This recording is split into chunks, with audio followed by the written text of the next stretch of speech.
All right, we are live. What's up, guys? Welcome to Feta. Today we're going to be going over the Bonanno crime family. As you guys know, is the ongoing Mafia series. So let's get right into it. No intro needed. Bonanno crime family. The Bonanno crime family, pronounced Bonanno, is an Italian-American mafia crime family and one of the 5 families that dominate organized crime activities in New York City and the United States as part of the criminal phenomenon known as the American Mafia. And as you guys know, we're covering the first episode we covered was the organization, hierarchy, terms, etc. of the mafia and the history. Then we went into the Gambino family. Then we covered the Lucchese. Now we're doing the Bonanno. Next will be Genovese. And then after that, we're going to go ahead and do Colombo. And I'm trying to do that right around the same time that we have Michael Francis in studio. The family was known as the Maranzano crime family until its founder, Salvatore Maranzano, was murdered in 1931. And when I go over the detail of this, guys, with the war that they had between the 2 different crime mafia families back then in the first episode that we do. So make sure to go back to the channel and watch that first episode. Joseph Bonanno was awarded most of Maranzano's operations when Charles Lucky Luciano oversaw the creation of the commission to divide up criminal enterprises in New York and among the 5 families, which was very smart by Lucky because that took the target off his back. Under leadership of Bonanno between the 1930s and 1960s, the family was one of the most powerful in the country.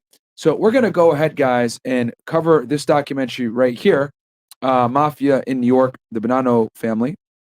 And yeah, and once again, I really, matter of fact, because this is so important, I want you guys to really make sure that you watch this because I'm not going to go over certain terminology with this broadcast because, well, this is right after filming The Deadliest Duo. Go make sure to check out this DC Sniper one. You guys have been requesting this one for a while. But as you guys can see here, I created a Mafia playlist here. If you go down here. So in this episode right here, I go over everything, guys. I'm talking about, I go over the hierarchy, the history from Sicily.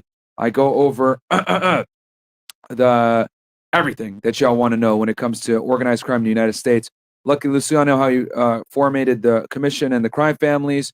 Consolidated control over all that stuff is here. Magadino. Right? Okay, the commission, right? Like we go in detail on this one, man. So make sure to watch this episode right here, guys, because it's going to give you the history, the breakdown, etc. So when I use certain terminology, you'll know exactly what I'm talking about. All right. And then we went on and did the Gambinos and the Lucchese's, as I said before. And yeah, now we are on the. Go ahead and get into this documentary here. Mafia in New York, drugs, the Bonanno family. Drug addiction in the American cities was on the increase, and crime was rising.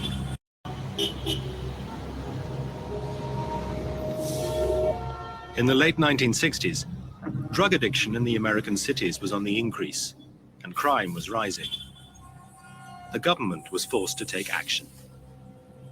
In 1971, President Nixon declared war on drugs. Just a year later, law enforcement won a major battle by breaking up the Marseille-based heroin racket known as the French Connection. These French laboratories were supplying America with so much of the drug that the bust led to a heroin famine on the streets. What nobody knew was that this success would lead to disaster. Shutting down the French Connection was indirectly opening the door to something every bit as dangerous: the Sicilian Mafia.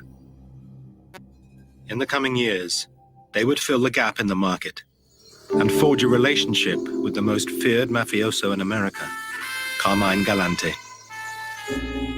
In 1974, 2 years after the French Connection was busted, Carmine Galante walked out of prison, ready to flood America with a new source of heroin and turn the mafia.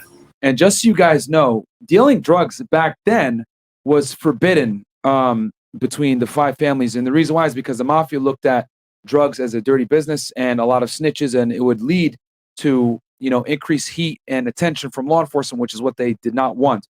That's why they were more involved with the labor racketeering, the labor unions, construction, gambling, scamming, as far as like fraud with gas stations, extortion, all these different types of crimes that kind of went under the radar of federal law enforcement agencies, but they stayed away from drugs. So the fact that the Bonannos, right, were known for kind of being drug traffickers is something that sets them apart.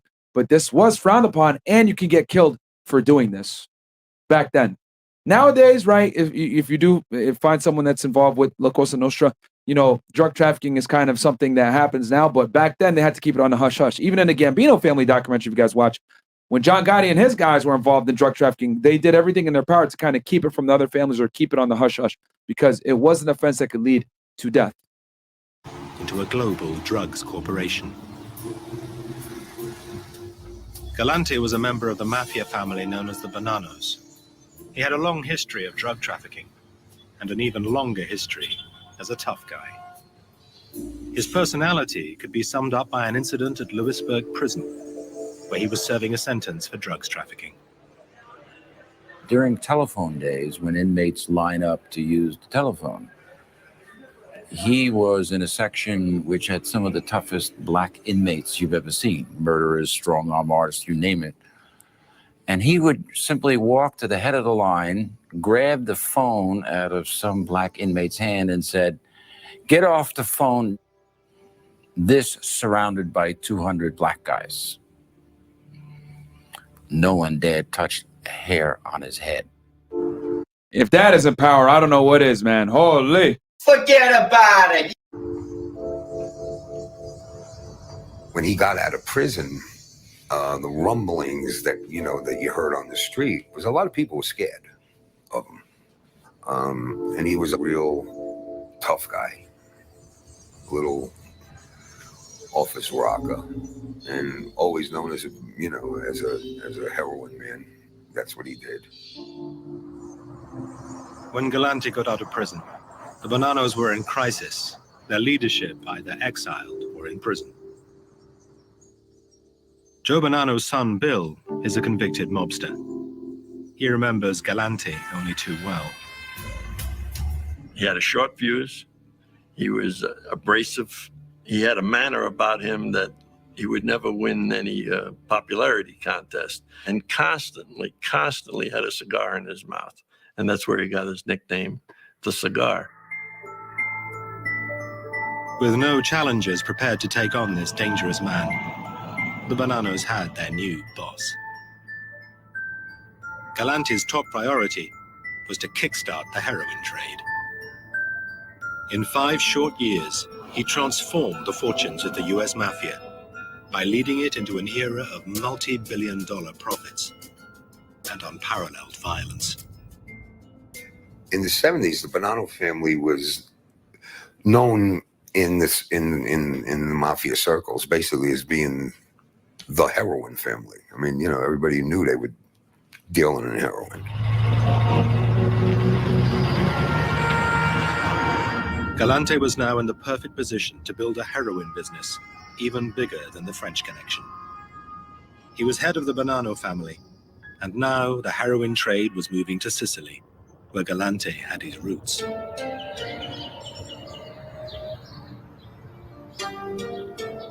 And again, we talk about Sicily in detail, guys, on the first episode of this Mafia series. The origin story there, how organized crime rose up in Sicily. This is something that's been going on for a while, guys, and how they had all the civil unrest going on. So make sure to check out that first episode before you watch this one. And if you're already starting to get confused, that's a sign that you need to go ahead to the original so all of this makes more sense.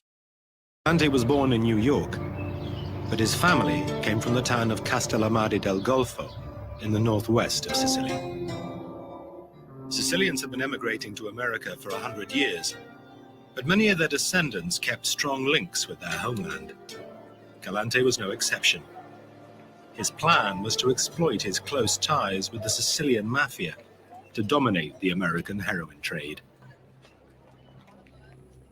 This was the beginning of a whole new era in the history of the Mafia.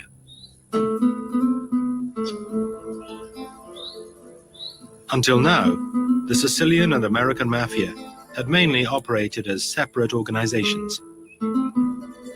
With the French connection broken, the Sicilian Mafia decided to fill the gap in the market, and there was no bigger market than America. The Sicilians set up a sophisticated smuggling system. Pakistani suppliers shipped partially refined opium from Asia via Turkey to a rendezvous point off the coast of Sicily. A transmitter on the seabed alerted the Sicilians when the drug ships had arrived. Then a powerboat would speed out to meet it, returning with the drugs under cover of darkness. The opium base was processed into heroin in laboratories on the west of the island. 3 Sicilian bosses ran this growing trade, but one of them was far more ambitious, far more greedy, and far more dangerous than the others. Totò Riina. Riina planned to shake up the Sicilian mafia, just as Galante. And just so you guys know, drug trafficking in the old land was permitted, but in the United States, it was not. And as a matter of fact, mafia guys nowadays that are still based in Italy and Sicily, drug trafficking is a big thing that they do. Was making waves in America.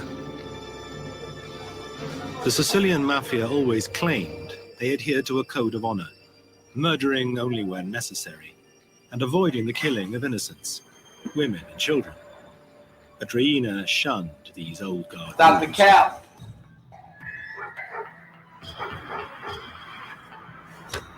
Riina was as ambitious as he was ruthless. He was determined to become the boss of bosses, head of the Sicilian mafia. To achieve this, he would commit so many atrocities that he became known simply as the Beast.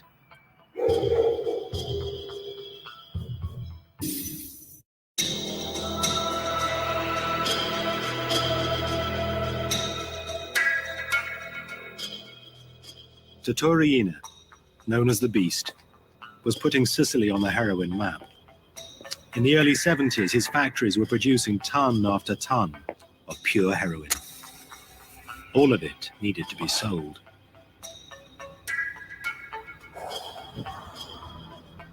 On the other side of the Atlantic, Carmine Galante and the American Mafia could see that there were huge sums to be made selling Sicilian heroin. But there was also a problem. Throughout its history, the US Mafia had vowed never to be associated with drugs. The Chicago mob, known as the Outfit, was one of the most vocal opponents of the drugs trade. We always knew that if you dealt with drugs, it was a dirty business. And FYI, just so you guys know, this is the first time I've watched this documentary. Hey, man, like I said, this is the importance of watching that first episode I told y'all. How do I know all this? Because I did extensive research, watched that first episode, took notes, etc. So all of this stuff makes more sense once you understand the history of the mafia and the origin versus going straight to the families. So he's basically repeating what I told y'all before. Drugs were a dirty business and brought a lot of unwanted attention to organized crime, which is why the mafia, at least, back then, were one of the few criminal organizations that stayed away from drugs most of the time. Of course, you're going to have people that wheel and deal with drugs here and there. But in general, most of the organization were not involved in drugs. Maybe 1 or 2 guys would be doing it on the side. But if they got caught, they would get killed. So it was a very strong detractor from getting in the drug business. And it'd be like you're feeding your own kid narcotics. So it was like taboo. And if you got involved with it, you're definitely going to get whacked. As far as the outfit was concerned, there was no need to deal drugs when money could be made in more acceptable ways. And we will be covering the outfit, guys, as well. After we cover the 5 crime families of New York, we're going to go over to the other side and cover the outfit, which is the Chicago-based portion. And we're going to cover Al Capone extensively. Okay. In the 1970s, Frank Carlotta was sent to Las Vegas to make sure nobody messed with the outfit's highly profitable casinos.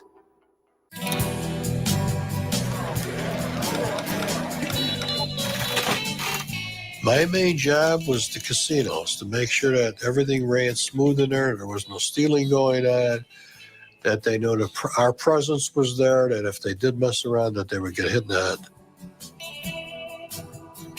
For Carlotta and his crew, running casinos earned them respect in a way drugs never would. Actually, it was great. It was beautiful. I mean, you had everything you needed out there. You had anything you wanted to do. You movie stars. They wanted to be involved with you. You wanted to be involved with them. Anywhere you went, you got the red carpet treatment. It was like you were respected. I think you were respected. I'm hoping that it wasn't feared, but in some cases you were feared. And if that brought respect, well, then it brought respect. But for others, the huge profits of heroin dealing were hard to resist. From his beginnings in suburban Brooklyn, Dominic Montilio grew up to be a member of the notorious New York crime family, the Gambinos. He dealt drugs for the mafia for many years. The word that filtered down, just saying, if you got caught. And that was one of John Gotti's guys that were doing this. And they caught them on wiretaps talking about selling drugs. That's how they actually were able to go ahead and catch John Gotti and a bunch of his other people, because this dude was out here, or this guy that they're talking about was dealing dope in the Gambino family. And we talked about that in the last Gambino podcast as well. Feel free to go check that one out, guys. Dealing drugs, was an immediate death sentence. But the real message that came down was just don't get caught. At that time, I couldn't think of one crew that I knew that wasn't involved in it, because the money was too lucrative to pass up. The street crews that were involved in it weren't going to give it up either which way. There was guys that weren't making a real good living that all of a sudden were taking, 150 large a week down. The mob didn't want to be seen to be peddling drugs, but they were happy to take the money. I mean, the reason, there was no great moral reasons why they didn't want you dealing in heroin. It was just that it would bring that much more heat on the family. But the bottom line is the cash, and that's a cash business. And the amounts are staggering, the amounts of money that can be made. The New York families knew that dealing drugs would attract attention from the authorities, but it was a risk they were prepared to take. The US Mafia secretly embraced the heroin trade and was soon making more money than they knew what to do with. The unpleasant fact is that there is a new epidemic of heroin use in the United States. As Sicilian heroin began to flow, addiction rates in America soared. At the end of World War II, America had an estimated 20,000 heroin users. By the mid-70s, there were more than 500,000. The FBI had little idea how such large quantities of drugs were getting into the country, or who was bringing it in. But that was about to change. In the 50s and 60s, FBI agents were mostly white males. Now the FBI was recruiting from a much wider pool. Finally, they had young, ambitious agents who came from the communities that were home to the mafia and could speak the Sicilian dialect. That's very important, guys. And to this day, the FBI is still heavily involved in doing recruitment of people from different walks of life to, because they want language capabilities. They want people that could blend in, etc. Even to this day, the FBI is still a mostly Caucasian agency. So they do a lot of outreach to different demographics of people to make the workplace more diverse, especially to gather people that speak certain languages that they're looking for, Arabic, Russian, Mandarin, Chinese, etc.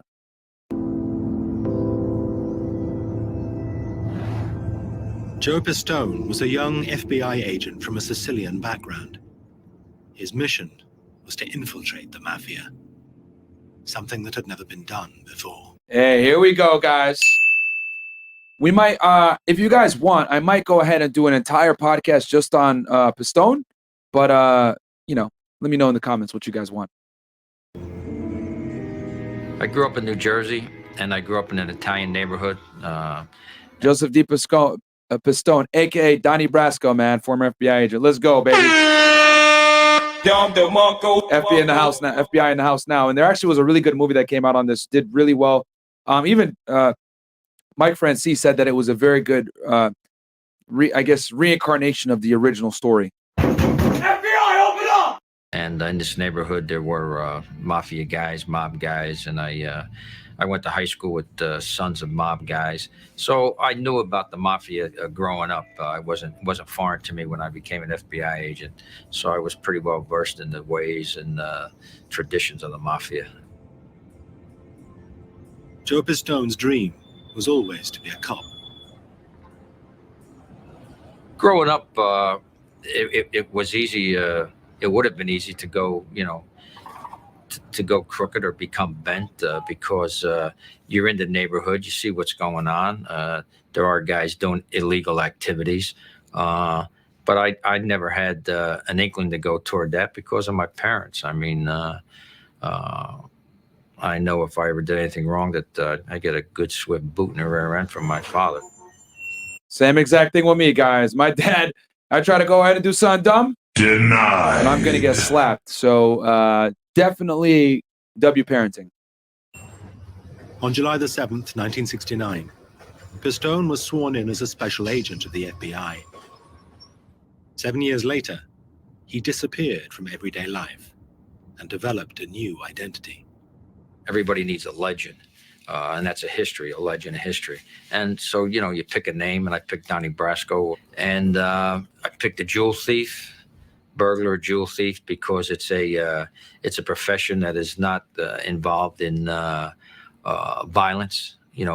Not many jewel thieves are in jail for murder, so you want a legend that is a non-violent legend, and you want one where you can provide somebody with something. So I could come around with precious gems, jewels, and tell them that I had just pulled a score. Pistone's job was to work his way into a mafia family. The risks were great, but if he pulled it off, he had the chance to expose a secret world of crime. One wrong move, and he faced almost certain death.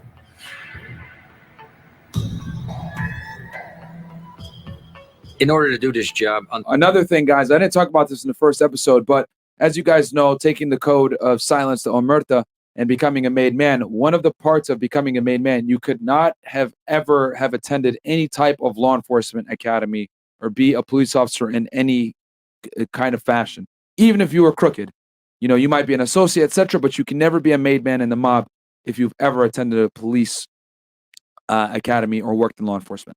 So this was death sentence if they caught him. Undercover work, you have to have two things. You got to have a lot of nerve, and you got to have a lot of mental toughness. I'm not a person that sweats. When I get into a jam, I don't sweat. So you don't know if you're scaring me or not. And there's not much that can be done to you. The worst thing that can happen is they can kill you. That's about it. The FBI wanted the inside story on the mafia. The Bonanno boss, Carmine Galante, was their first target. Pistone used the FBI's diamonds and his Sicilian roots to gradually infiltrate Galante's mafia family.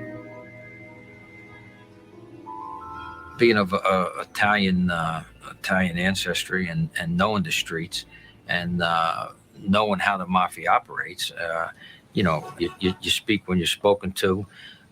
You mind your own business. You don't get involved in conversations that don't concern you. They don't just embrace you and take you in.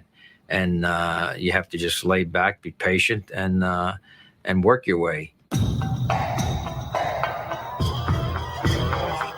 And it's the first impression that's gonna carry you through. And if you do certain things that they pick you out, that you have street smarts and you are a street guy, that's what's gonna make you. The fuzzle was right on the table. It's like it's ready to. In March 1977, Pistone began to hang around in known Bonanno territory. He soon got noticed by mafia foot soldiers.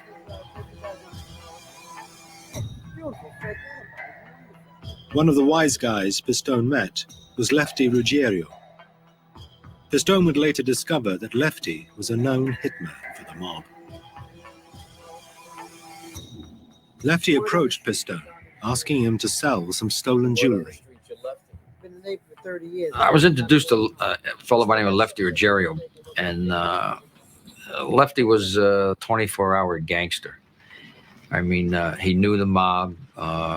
He knew everything about the mafia. If you need a teacher in the mafia, Lefty was the guy. That you wanted. I used my street smarts and my knowledge of the mafia, and I didn't push with him as far as questions and trying to get the information. And he liked that. He saw that I was a street guy, that I knew the streets, and also being a jewel thief and bringing around some precious stones. He liked that too, because and that's really smart, guys, that he came in as a jewel thief. And the reason why he probably had that cover story versus having something else is that when you're in the mafia, right, you don't want to come in and say, oh yeah, I'm this tough guy and also this stuff, because they're going to put you to the test a lot of times and want you to kill somebody if they know that you're a violent criminal. But as a jewel thief, what he's able to do is he's able to say, hey, listen, I'm able to come in, I have a skill set, I can make y'all money, because that's what they prioritize, and I'm not necessarily one of these, you know, tough guys that needs to go out and kill people, but I got my connections in the underworld of being a jewel thief, so that allows the undercover agent to assume a criminal identity without necessarily having to be a violent one, because if they do try to put him to the test and tell him, we need you to rough this guy up or beat this guy up, he can't do that as an agent. So that's why he went with the backstory of being a jewel thief, because it lets him inflate his own status within a mafia. He can go ahead and make introductions, and it allows him to be a criminal while simultaneously still be able to have the guys in the cover of being a veteran crook that can steal and earn for the mafia, which is their number one priority. Violence always comes violence is a secondary to the primary, and that primary is earning money first, which is why the mafia was so big on extortion rackets, gambling, having extorting the garment district, meat, kosher meat, all these different ways, right, to make money. They prioritized that. Obviously, the violence came if the money didn't come, but rarely did the violence have to come versus how many people they were extorting at the same time. But it was always about making money, not necessarily just committing senseless acts of violence. And Lucky Luciano is one of the big ones that imported that idea into the mafia, aka the commission. it was money, you know. As his undercover operation stretched into months and years, Pistone gradually became an accepted face within the mob. But the risks remained high. Former gangster Henry Hill knows all about the dangers that Pistone faced. I mean, he was susceptible to get figured out and at any time, you know. I mean, it took balls. Believe me, it took balls. But he also enjoyed it. You know, he became a member, or as close as you can come as a member. Pistone was so convincing, an almost father and son relationship developed between him and Lefty. He did have an affection for me, I think, because he saw me, you know, something that he might have wanted to have been, or his son, you know, to have been. And he introduced me to his family and his wife. And I spent. And just so you guys know, this movie right here, okay, Donnie Brasco, released back in 1997, Johnny Depp, good film, man. It covers this extensively with Donnie Brasco and Lefty, etc. So go ahead and check that movie out when you guys get the chance. But yeah, pretty damn good film here. You guys could see here, it got what, 7.7 on IMDb and 88% on Rotten Tomatoes, 1997 film. A lot of times at his house having dinner. So it became more than just a, you know, gangster on gangster relationship. By the summer of 1977, Pistone had won Lefty's trust. But would he ever get any closer to heroin boss Carmine Galante? I was with Lefty one night, and he said we gotta go. We gotta go somewhere, and I said, well, where we're going? And he said, well, I'll tell you when we get there. Galante was having a meeting in there, and it was our job to stand outside and make sure that the meeting went smooth and nothing happened. Basically, we were outside guarding them. This was a big opportunity for Pistone. And I asked him, I said, you know, Left, can't we go inside? And he says, what are you, crazy? You can't go in there and sit down when the boss is meeting. You can't even meet the boss.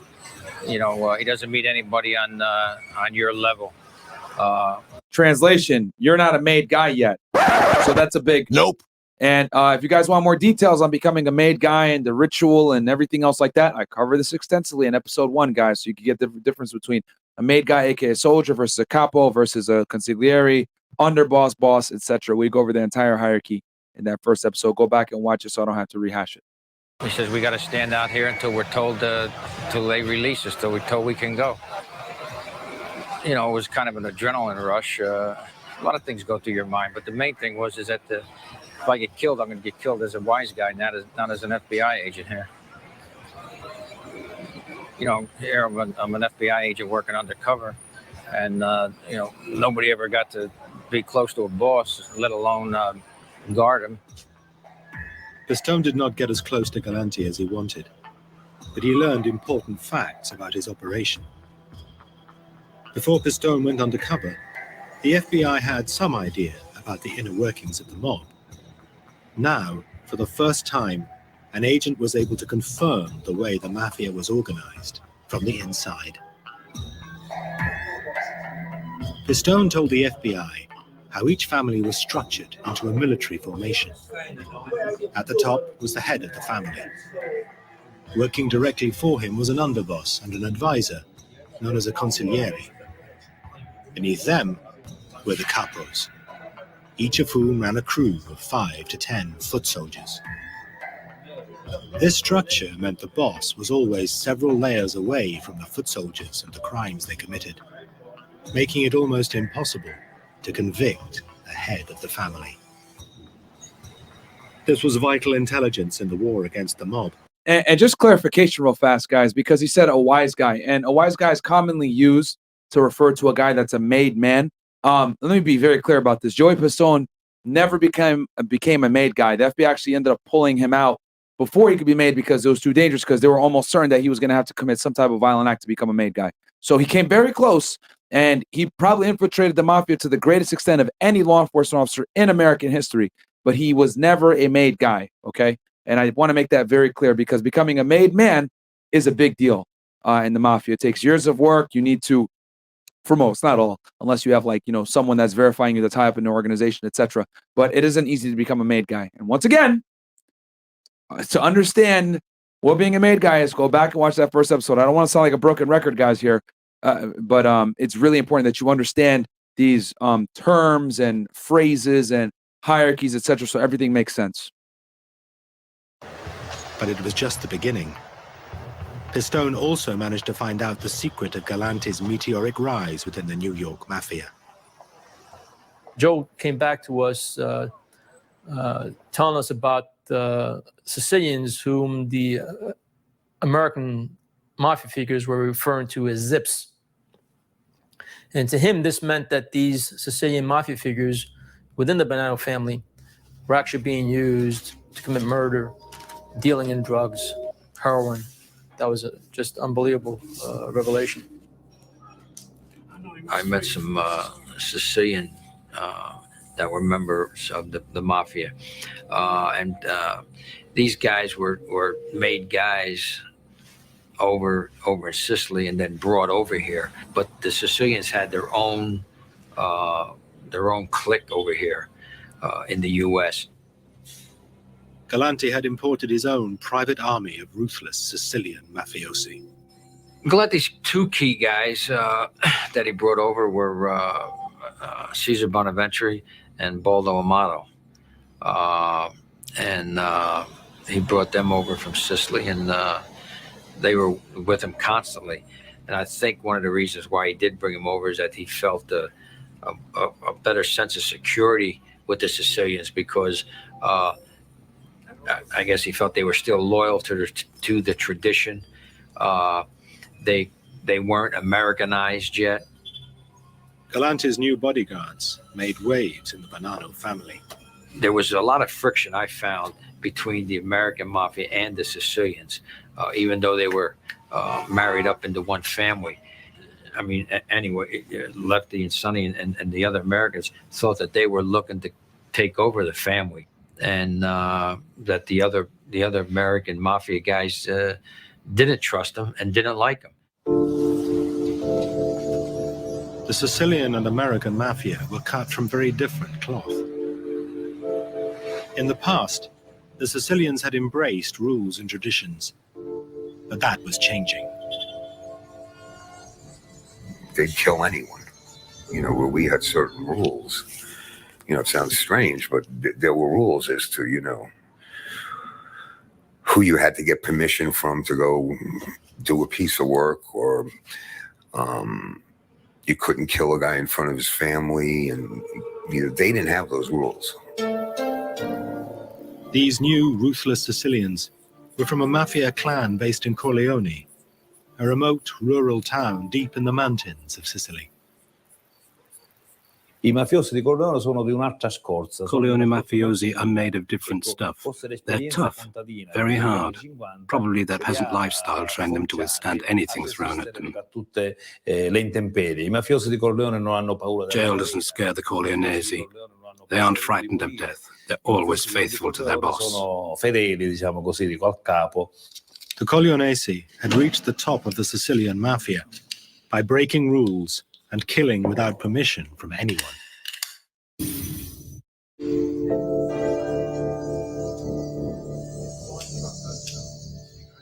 In the American mafia, obedience to your superiors was deeply ingrained. The godfather of the American mafia, Charlie Lucky Luciano, had formed an organization known as the Commission back in 1931. This was like the board of directors of the mafia. All the heads of the families would meet to settle disputes and decide on strategy. The commission imposed discipline on the warring families. Rules were agreed, which changed little over decades.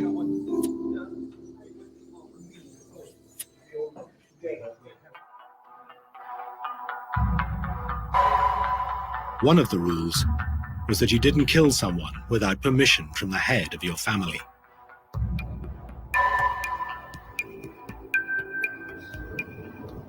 Las Vegas mobster Frank Galante nearly paid the ultimate price when this rule was broken, thanks to his ruthless boss, Tony Spilotro. I grew up with this Tony guy. He was a very good friend. And as I said, very good friends are the ones that are going to get you killed. And when he had ordered me to whack some guy out here, I asked him, did you get the okay from back home? And he said, yeah. And he promised me he did. Well, he never did get and he got a call from one of the bosses back there, and they said, what are you guys doing out there? Oh, Lord, you already know that this is going to cause a huge problem. Mamma mia! Killing someone without authorization from Chicago was breaking the rules. The punishment was death. And just so you guys know, the commission was all the crime families basically sat on the board and made these decisions. It wasn't just the 5 families of New York. It was the guys out of Chicago, the guys out of Florida, etc. And there was actually a meeting done in New York, and a state trooper, right, that was very go-getter, was able to catch these guys all meeting. And that's kind of the first time that the United States figured out that there was a national criminal organization of La Cosa Nostra. It would have kind of had been speculated against, but no one knew for sure. And when they call all these guys meeting in one location in New York from different parts of the country, that's when they were pretty much like, gotcha, bitch! Tony Spilotro decided to blame his best friend, Frank Galante. He was lying. He was taking the weight off himself because he knew that if he didn't, instead he readily ordered me to do these things, that they would whack him in the head. So he shifted everything over to me. That was my best friend. We shined shoes together when we were 12, 13 years old. So all my life. He's the guy that actually was the guy that told me, when I get to be a big man, you're my right-hand man. And I was. But that's the same guy that was going to sell me out to save his ass and get me whacked. It wasn't long before Tony Spilotro and his mobster brother received deadly punishment at the hands of the mob. Believe it or not, I felt a little bad for him. Because they were both beaten to death. They weren't shot, they weren't strangled, they weren't knifed. They were physically punched to death or beaten with bats to death, however, and each one was to watch one die, So, I felt bad. There were 2 brothers, same time. I grew up with the guy. Even though the guy tried to kill me, I still felt bad. For all American mafiosi, the rules of the commission were a fact of life and death. And that goes to show how brutal these guys were, man. Forget about it. Yeah, forget about your life. you really never know who to trust. I don't care how close you are with them, if you grew up with them or what. If that's going to be the one that's going to kill you, usually it's your best. Yeah. So, and the reason for that, guys, is that, yeah, if they want you dead, what they'll do is they'll, tell you that there's a meeting or anything like that, and they'll walk you into a room, right? And if they walk you in the room and there's nobody in there, then you already know what time it is. And by then, you're probably getting shot in the back of the head. Just like the movie, I think it was Goodfellas, where they had that scene where, was it Donnie DeVito? What's it? I forget the actor's name. No, Joe Pesci, I think it was. He gets shot in the back of the head because they walk him into an empty room, people that he knows and trusts. And he's like, oh, shit. And they shoot him in the back and he dies. So, yeah, a lot of times it's your best friend that lines you up, guys, when it came to the mafia. Really crazy stuff here.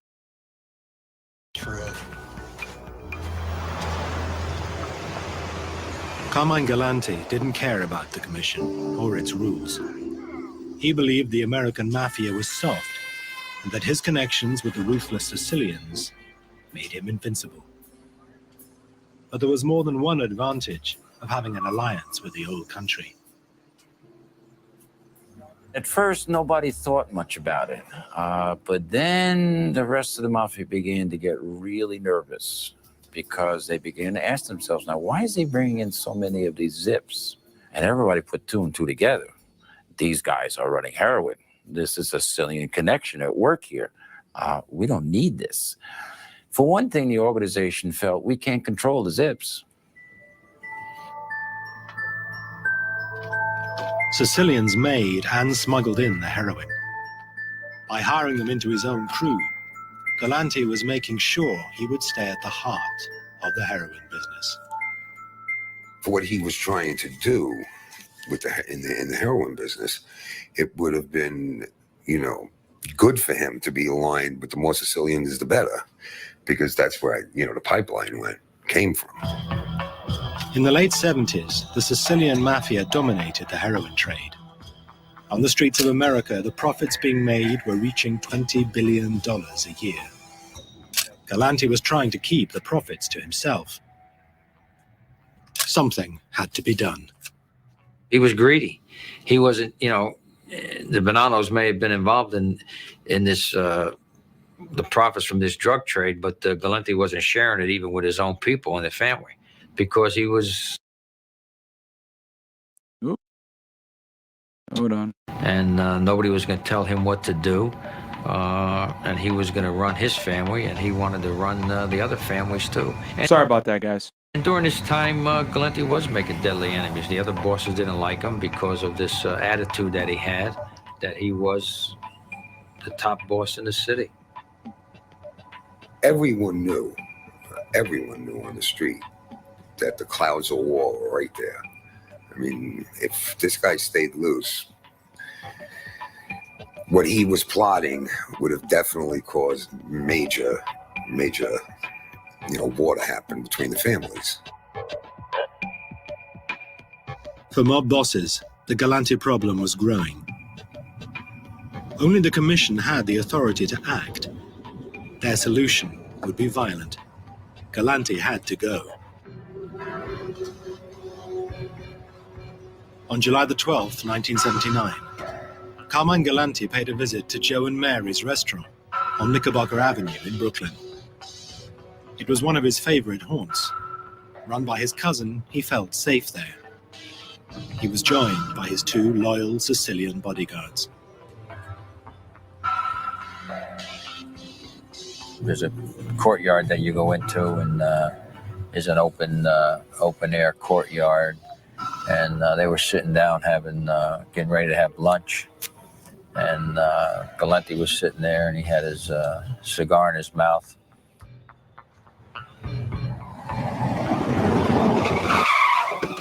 Three guys pull up outside, jump out of a car. Oh, here we go. You want to deal them drugs? They run in the restaurant and start blasting away.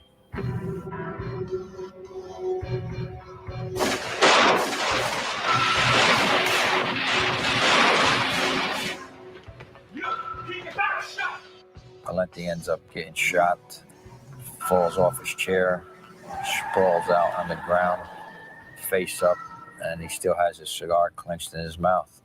And that's how they got Galante. This is the famous front page that greeted America the next morning. Galante's meteoric... That's what you get for selling drugs. They were not messing around with that, man. Brought too much attention to them. rise to the top had ended in a pool of blood. Still had the cigar in his mouth and everything, man. Crazy. Carmine Galante was rubbed out today as he sat in a Brooklyn luncheonette, a gangland execution of a man believed to be the most important organized crime figure in the country. After the murder, the killers fled the scene.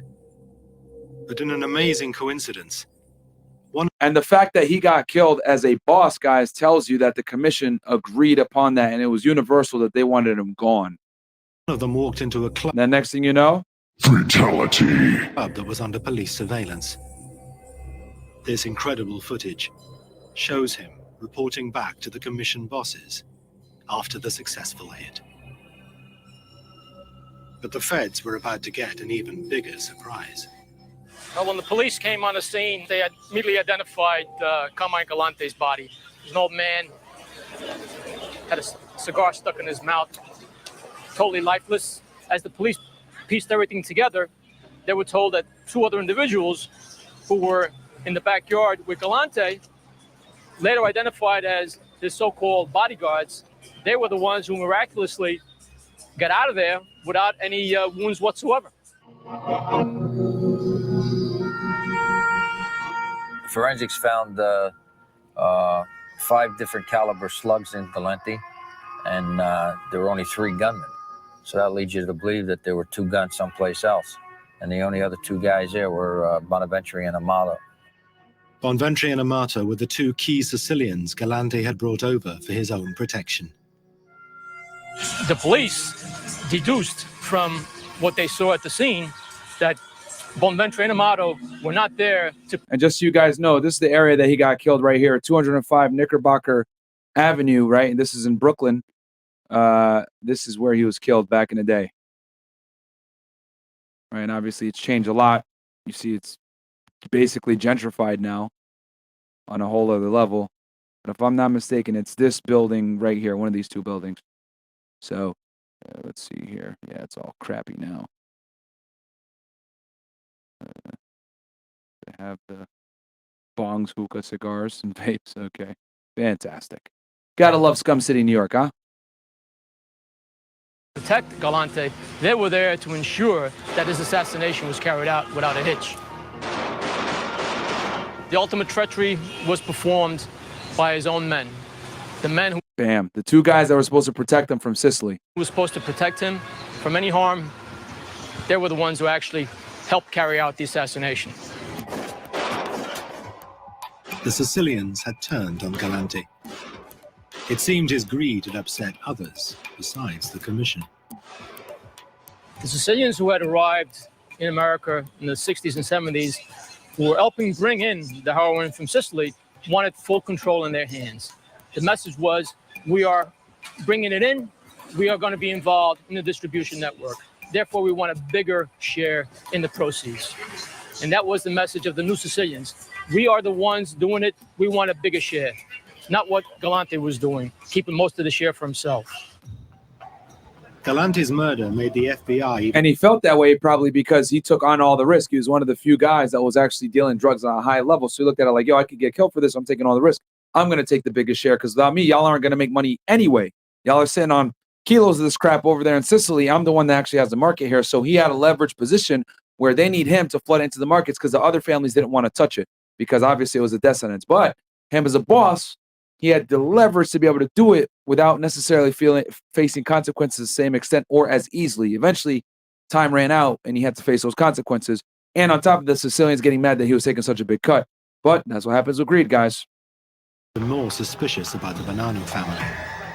For the commission to whack a boss meant there were big things going on. 2 young agents, Charlie Rooney and Carmine Russo, were given the job of watching the Bonanno Sicilians. This is the area where myself and my partner, Charlie Rooney, spent a lot of time conducting surveillance. And we needed to find intelligence that could only be found on the street. And that meant being out here, being the eyes and ears, basically, of the FBI, trying to determine who these Sicilians were and what they were doing. One Bonanno member who soon came to their attention was Sal Catalano, who ran an Italian bakery in Queens. The FBI realized that Catalano was a key figure in the heroin trade. Suspicious packages were constantly being exchanged, probably containing either heroin or money. The FBI decided to play a waiting game in the hope they could break open the whole operation. One of the things that we in the FBI, and of course all of law enforcement, wanted to know was how were they bringing the heroin into the United States at that time. Over the next 5 years, Russo and Rooney's surveillance operation evolved into the largest investigation the FBI had ever undertaken.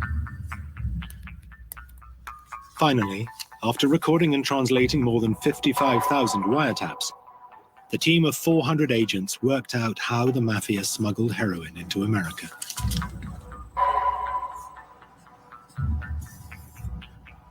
They used their businesses, furniture businesses, construction businesses, marble, things of that nature. In particular, the pizzeria business. They needed tomatoes for the sauce. The Mafia had taken over pizzerias across the country and given them to immigrant Sicilians to manage. The operation was controlled by Sal Catalano from his bakery in Queens. This footage shows some of the actual restaurants implicated in the Pizza Connection trial. Restaurants just like these were used to distribute heroin around the country. The heroin arrived in the US through all kinds of routes. Their methods were often ingenious. Cases of canned tomatoes or boxes of cheese arrived from Sicily, stuffed with heroin worth hundreds of thousands of dollars. But the pizza network was not a retail operation. Mafia dealers never sold the heroin directly on the streets. Instead, the imported narcotics were divided up and sold to smaller street dealers. That way, the bosses stayed well away from the dirty end of the business. The pizza restaurants had another use as well. Catalano and his crew could hide their profits by passing them off as restaurant takings. Pretty ingenious cover. I mean, you know. Really smart, man. Really, really smart that these guys were doing this and getting away with it for so long. Making that big money. Who figures a pizza place? You know, you figure you see some guy slinging dough around making a pizza. What's he going to be involved in? Mafia dealer Henry Hill regularly used pizza restaurants for his drug drop-offs. It wasn't difficult for me. I used to go to a pizza joint in the shopping center, leave my car there, and take a different car home, you know, and I go back 4 days later, you know, sit there and put the money in the trunk. The evidence the FBI found led to the very top of the common tactic in the drug game. You don't really know what you're transporting, whether it's money or drugs sometimes. Then you go ahead, bring the car's loaded, you drop the car off, you know, you get a set of keys, take another car. And that's kind of how you compartmentalize the criminal activity so that you can isolate people from knowing too much. Mafia, and all the way back to Sicily. Salvatore Catalano was aligned with the Corleonesi in Sicily. That's where the power came from. It was Salvatorina, the boss of the Corleonesi. Salvatore Catalano came here with a purpose.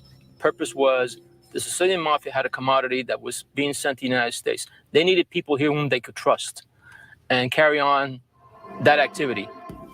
The power of the Corleonesi Mafia and their ruthless boss, Tortorina, stretched all the way to America. Who knows how long they had been doing this before we stumbled onto them. And we basically stumbled onto them.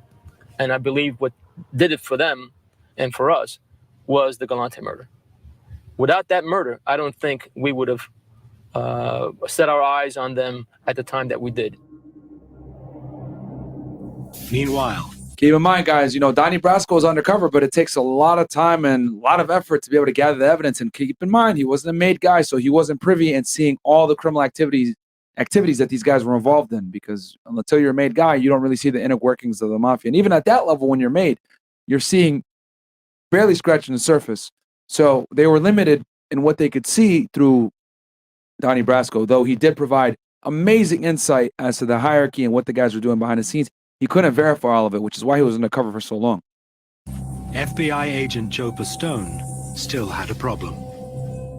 How to escape alive from his undercover role inside the mafia. Despite Galante's murder, Joe Pistone's dangerous undercover operation continued for 2 more years. But in 1981, his mission came to a dramatic climax. The head of Pistone's mafia crew was a hard man called Sonny Black. Over the years, Black had been impressed with Pistone. Now Sonny decided to honor Pistone by making him a made man, a full member of the mafia. But there was one big catch. Pistone would have to kill someone. Again, guys, I didn't watch this documentary before pulling it up for you guys, but I know this stuff. Why? Because like I said before, episode 1, go back and watch it. On the Mafia series, I break this all down as to what it takes to become a made guy. When Sonny Black gave me the contract to do the hit, I mean, you can't refuse it. You have to take the contract. Otherwise, you're the next guy that's going to get killed, because, you know, that's just part of being a mafia guy, is that because you don't do hits on a fee basis. You just do it because you're part of that crew. I accepted the hit. Luckily, the guy that I had the contract on was on the lam because he knew he was going to get killed. But I went looking for him. I went to Florida, back to New York, and couldn't find him because he was in hiding. In a twist of fate, That would never get approved by the FBI nowadays, man. They are so bureaucratic and so much red tape. Like, they were running and gunning back then. But nowadays, that would never fly, bro. They would have pulled them off this case way sooner. Pistone was asked to They would have given him the fucking, you coming back. whack one of the men who had assassinated Carmine Galante. But it was not to be. Hey. The FBI could not allow an agent to commit murder. On July the 26th, 1981, Pistone was pulled out. Did the kids ask about me? The FBI decided to tell Pistone's mafia contacts that he was an undercover agent. Despite Galante's murder, Joe Pistone's dangerous undercover operation continued for 2 more years.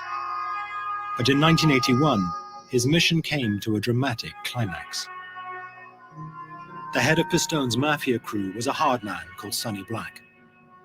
Over the years, Black had been impressed with Pistone. Now Sonny decided to honor Pistone by making him a made man, a full member of the mafia. But there was one big catch. Pistone would have to kill him. He was in a body bag, and they had chopped off his hands. And that was an indication that he had brought me around to shake hands with mob guys that were of status. These photos of Lefty were taken just after he found out Pistone was an FBI agent.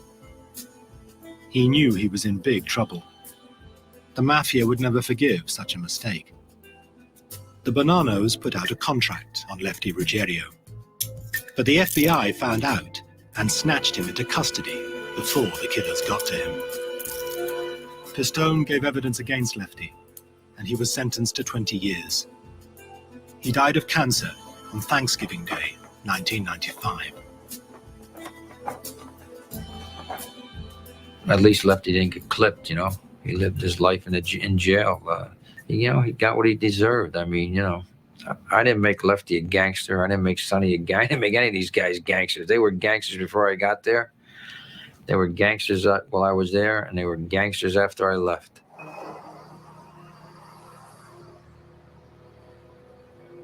Joe Pistone had survived undercover for 6 years. But I mean, that's a long time to spend undercover with that, with a crew that's, more than capable of killing you and taking you apart. dumping your body parts somewhere, and to have those guys trust you to a point. I mean, I never heard an FBI guy coming close to getting made. I mean, they were looking to make him. Bullshitted his way through it, and then he got addicted to it, and it took the government a lot of years, and I mean, they got a lot of cases out of it, but it almost destroyed his life, and he thought he was a wise guy, and he thought he was an FBI agent. After being pulled out, Pistone spent the next 5 years testifying against his mafia buddies. Then in 1986, he left the FBI to write a book about his experiences. But his life would never be the same again. Even now, he lives under an assumed name, under constant threat of assassination. The Mafia put a contract out on me. Oh, yeah, I'm not surprised, man. They definitely want him gone. I mean, for 5 years, he testified on all the different crime families because, guys, keep in mind that obviously he worked for the Bonanno family the most, but he also was involved with the Colombos. Michael Franzese had met him before or knew of him, which we'll ask him questions about that as well.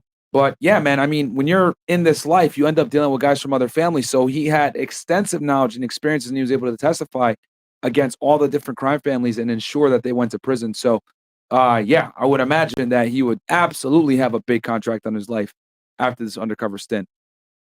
When the operation terminated and I surfaced, my identity showed up. Am I worried about it? I don't think about it every day. Just take precautions and go about living the way I live. And if it happens, it happens. And the best man will win. Thanks to the efforts of law enforcement agents like Joe Pistone and Carmine Russo, the Pizza Connection investigation seriously weakened the American Mafia. After years of making vast profits from narcotics, it would take much more than that to stop them.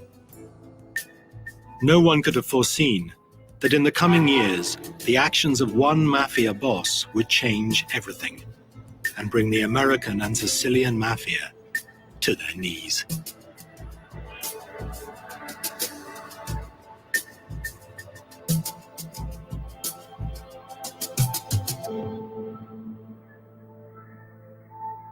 Bam.